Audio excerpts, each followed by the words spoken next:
शब मातम व गिरिया,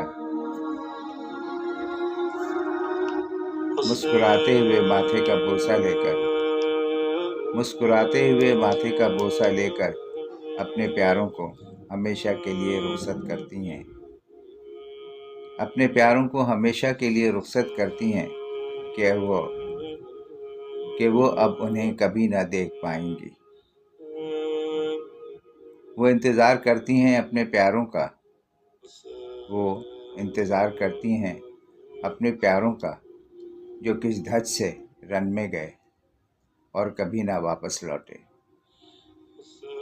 दश्त में बिखरे अपने प्यारों के बुरीदा जिस्म जमा करती हैं, दश्त में बिखरे अपने प्यारों के बुरीदा जिस्म जमा करती हैं, उनकी आहोजारियाँ शब मातम व गिरिया। हुसैन समदानी।